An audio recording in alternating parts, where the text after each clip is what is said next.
आदाब। Hello friends, आज मैं आपको 4 केजी मटन आके दिखाऊंगी कि अगर आपको छोटी मोटी दावत करनी है 20 से 25 लोगों के लिए तो आप किस तरह से घर में ही उतना खाना बना सकती हैं। 4 किलो का आराम से घर में तैयार हो जाता है, बल्कि 5-6 किलो भी आराम से तैयार हो जाएगा। तो ये हमने 4 केजी मटन के साथ 2 पतीलों में तैयार किया है। 25 लोग इसमें आराम से खा लेंगे क्योंकि बाकी चीजें भी होती है। तो ये 4 केजी मटन 25 लोगों के लिए काफी है। छोटी मोटी दावत के लिए घर में बनाना बहुत आसान है। मैं आपको बहुत ही आसान तरीके से बताऊंगी ये रेसिपी, बहुत कम मसालों के साथ। और इसमें हमने ना टमाटर का इस्तेमाल किया है ना दही का इस्तेमाल किया है। सिंपल प्याज की हमने ग्रेवी तैयार की है जो कि बहुत ही आसान है बनाना। आप मेरा वीडियो पूरा देखिएगा, आखिर तक देखिएगा तो आपको अंदाजा लगेगा कि घर में जो दावतें करना उतना मुश्किल नहीं है। आमतौर पे क्या होता है कि हम लोग बाहर पकवा लेते हैं, लेकिन नहीं, घर में आप बनाएंगे तो आपको पता रहेगा कि आपने कैसा तेल डाला है, क्या क्या मसाले डाले। आप मिर्च मसाले अपने हिसाब से उसको एडजस्ट कर सकते हैं। तो आप देखिए, मैं आपको पास से दिखा देती हूँ। ये एक पतीले में मैंने तैयार किया है। 4 केजी मटन को 2 में डिवाइड करके मैंने पकाया है। तो 2 पतीलों में बढ़िया सा हमारा गोश्त तैयार हो गया है। जब मटन ज्यादा हो या आपको ज्यादा लोगों के लिए बनाना हो तो किस तरह से बनाना है। तो ये मैंने 4 केजी मटन लिया है जिसको मैंने धो के छलनी में रख दिया है ताकि सारा इसका पानी निकल जाए। और इधर मैंने प्याज काट के रखी हुई है। फूड प्रोसेसर में मैंने ये प्याज सारी काटी थी।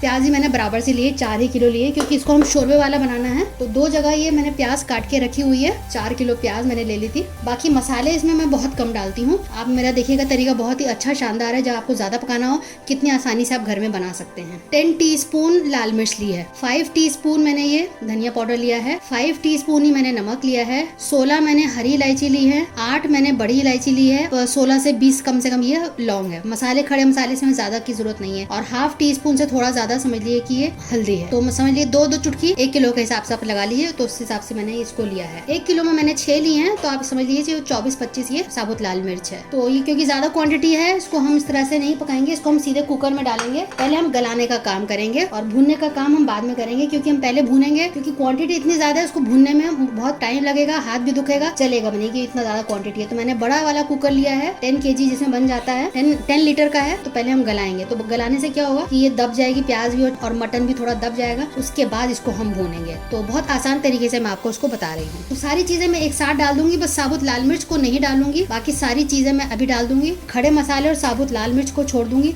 बाकी सारे इंग्रेडिएंट्स में डाल दूंगी। 1 लीटर के आसपास मैं इसमें तेल डालूंगी, क्योंकि इतना क्वांटिटी है, थोड़ा अंदाजे से ही चलेगा। तो आपको एक रफ आइडिया में दे रही हूँ कि अभी 1 लीटर में तेल डालूंगी। ये कुकर में मैंने भी आधी प्याज डाली है। अब इसके ऊपर मैं मटन डालूंगी।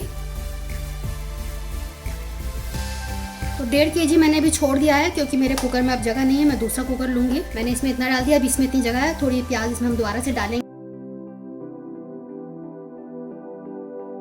लहसुन अदरक का पेस्ट भी इसमें हम डालेंगे। थोड़ा थोड़ा मसाला मैं रोक लेती हूँ।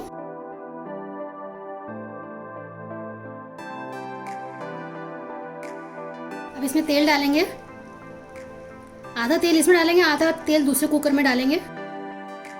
आपको जब ज्यादा क्वांटिटी बनानी हो तो बहुत आराम से घर में तैयार हो जाता है, कोई दिक्कत की बात नहीं है। अगर आप बाहर नहीं बनवाना चाहते हैं और पार्टी करना चाहते हैं 20-25 लोगों की, तो आराम से घर में तैयार हो जाएगा। तो इसमें मैं तेल अभी कम डाला है, अभी और डालूंगी मैं तेल। इसमें पानी हम नहीं डालेंगे क्योंकि प्याज भी पानी छोड़ेगा, मटन भी पानी छोड़ेगा, तो इसमें पानी की जरूरत अभी नहीं है। 2 फ्लेम दूंगी हाई फ्लेम पे। उसके बाद 5 मिनट के लिए 70 से 80% गला लेना होगा। अब आप देखिए कि मैंने दूसरा कुकर लिया है। ये 5 लीटर वाला है। इसमें बाकी इंग्रेडिएंट्स मैंने डाल दिए। नीचे प्याज है, उसके बाद गोश्त है, उसके बाद दोबारा से प्याज डाला है। ये जो बचे हैं वो मसाले हैं सारे मैं इसमें डाल देती हूँ। फिर उसके बाद मैं दिखाऊंगी कि भुनाई कैसे करनी है। इसमें भी तेल डाल देते हैं। बस अब इसमें हम विसल लगाएंगे। इसको भी सेम 2 विसल देंगे हाई फ्लेम पे। मैं इसमें लहसुन अदरक का पेस्ट डालना भूल गई थी, तो मैं इसमें 2 टेबलस्पून लहसुन का पेस्ट और 2 टेबलस्पून ही अदरक का पेस्ट डाल रही हूँ। बड़े वाले कुकर में मैंने डाल दिया है। इसमें मैंने डाल देती हूँ। इसमें डालना भूल गई थी। तो लगभग 4 टेबलस्पून आप समझ लीजिए, 4 टेबलस्पून लहसुन और 4 टेबलस्पून अदरक का पेस्ट। काली मिर्च मैंने डाली है दोनों में डिवाइड करके, तो थोड़ा इसमें डाल दिया, थोड़ा बड़े कुकर में डाल दिया है। टोटल 4 टीस्पून काली मिर्च डलेगा। अब इसको हम विसल देंगे, 2 विसल हाई फ्लेम पे। अब आप देखें कि 2 विसल देने के बाद उसके बाद अब इसको मैंने 2 बड़े पतीलों में उसको डिवाइड कर दिया, सारे को, पूरे 4 किलो मटन को। अब इसको हम इसी में चलाते चलाते भूनेंगे। आप देखिए इस वक्त ये कलर है और अभी प्याज जो है मोटी मोटी आपको दिख रही है। भूनते भूनते ये इतना अच्छा कलर आ जाएगा, बिल्कुल इसका इस प्याज का शोरबा बन जाएगा। ना इसमें हम दही डालेंगे, ना इसमें टमाटर डालेंगे, कुछ नहीं डालेंगे। बिल्कुल सिंपल रेसिपी और इजी तरीके से मैं आपको बता रही हूँ। अब खड़े मसाले थोड़ा भून लेंगे, तब हम भूनते वक्त खड़े मसाले डालेंगे। तो अब मैं एक आपको करके दिखाती हूँ, दूसरे को मैं नहीं दिखाऊंगी, दूसरा साइड में होता रहेगा। अब आप देखिए इसको मैंने गैस पे रख दिया है।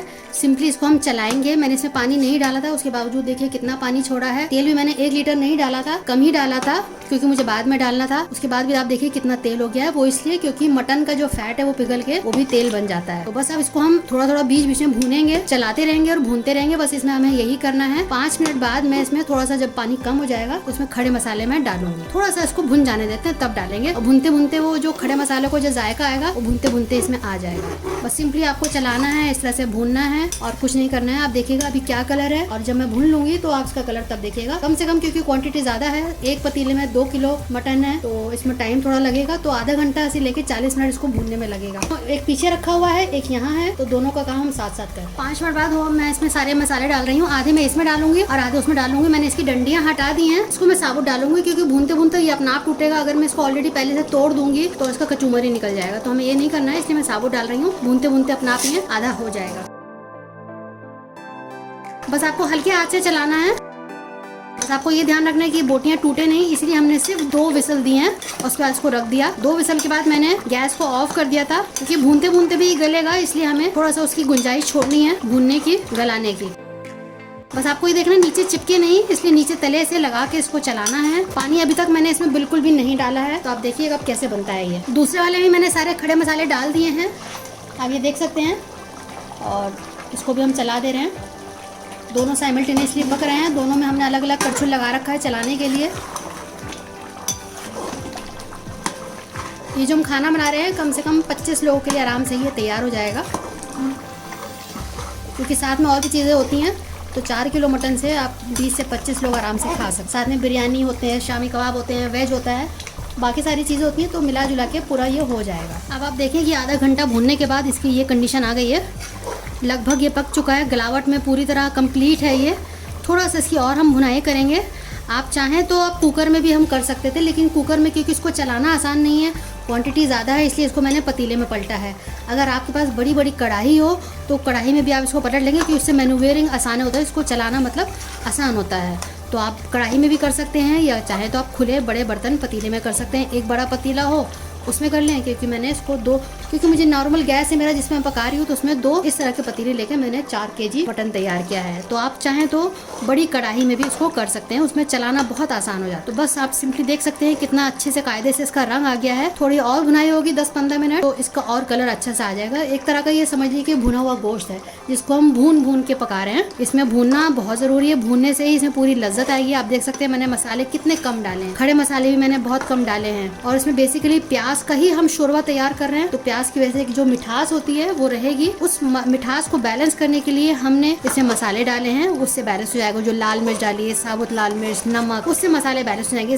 पिसा हुआ गरम मसाला नहीं डाला है, हल्दी मैंने बहुत कम डाली, सिंपली लाल मिर्च है और धनिया पाउडर है। तो बहुत सिंपल सी ये रेसिपी है कम मसालों के साथ, जो कि बहुत आसानी से बन जाती है। आपको दावतों के लिए ये बढ़िया रेसिपी रहेगी, अगर आप कभी बनाना चाहें, करना चाहें। कुकर में गल जाता है, उसके बाद भूनना है 40 से 45 मिनट बस, और सिंपली ये हो जाता है। तो आपको मैं फिर 10-15 मिनट में दोबारा दिखाती हूँ इसकी कंडीशन, दोनों की कंडीशन में दिखाती हूँ। अब आप देखिए टोटल 45 मिनट्स हो चुके हैं इसको भूनते हुए। आप इसका कलर देख लीजिए, पहले क्या से आपको कितना फर्क लग रहा होगा। अच्छा खासा ये भुन चुका है, गलावट तो बहुत पहले ही हो चुकी थी, बस हमें इसकी और भुनाई करनी थी, तो इसलिए मैंने इसको और भुना 15 मिनट। तो आफ्टर 40 मिनट्स आप इसको देख सकते हैं। आप चाहें तो आप इस स्टेज पे बिल्कुल छोड़ सकते हैं, बिल्कुल कंप्लीट है। अगर आपको ग्रेवी थिक चाहिए, थोड़ा गाढ़ा चाहिए, तो इस तरह से है। ये देखिए इस तरह से आप प्याज देख सकते हैं बिल्कुल पक चुकी है, और इस तरह से हमें ग्रेवी हो गई है तैयार भुने हुए गोश्त की।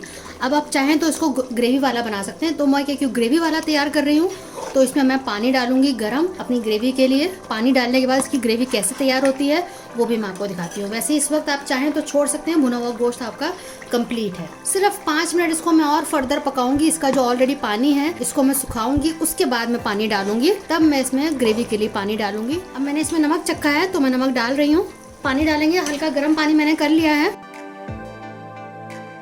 जितना आपको ग्रेवी चाहिए उस हिसाब से आप डाल दीजिए, और फिर इसको मिक्स कर दिए। 10 मिनट फिर हम इसको ढक के छोड़ देंगे, तो बिल्कुल हमारा ये मटन तैयार हो जाएगा। मटन करी जो आपको कुकर में मैंने बना के दिखाया है, जब ये कुक हो जाता है पूरी तरह, मैं तो आपको इसकी कंसिस्टेंसी दिखाऊंगी इसकी ग्रेवी की, तो आपको अंदाजा लगेगा कितना बढ़िया इसका कलर आया है, कितना अच्छा इसका जायका है, और ग्रेवी भी अच्छी खासी थिक है, क्योंकि हमने इसमें अच्छी खासी प्याज डाली है, तो उससे ग्रेवी बहुत अच्छी तैयार हो जाती है। अब आप देखें बिल्कुल ग्रेवी के साथ ये बिल्कुल तैयार हो चुका है। आप इसका रंगत देखिए, मैं आपको इसका शोरबा दिखा देती हूँ। ये देखिए कितना गाढ़ा शुरुआत तैयार हुआ है। प्याज अच्छे से बिल्कुल पक गई है। मैं आपको दूसरा पतीला भी दिखा देती हूँ। देखिए दूसरा पतीला है जो कि तैयार हो चुका है और ये इधर एक और पतीला है। तो 2 पतीलों में मैंने 4 kg मटन आपको पका के दिखाया है, जो कि बहुत आसानी से बन गया है। सिंपली आपको कुकर में गला लेना है और फिर पलट के, या तो आपके पास अगर उसमें चला सकते हैं तो चला लिए, लेकिन चला नहीं पाते क्योंकि मैं भी नहीं चला पा रही थी, तो इसलिए मैंने पतीलों में पलटा है, या आप कढ़ाई में पलट लें।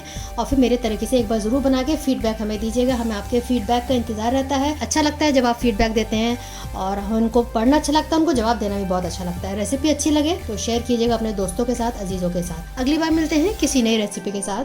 तब तक के लिए शुक्रिया। देखते रहिए शहनाज दस्तरखान।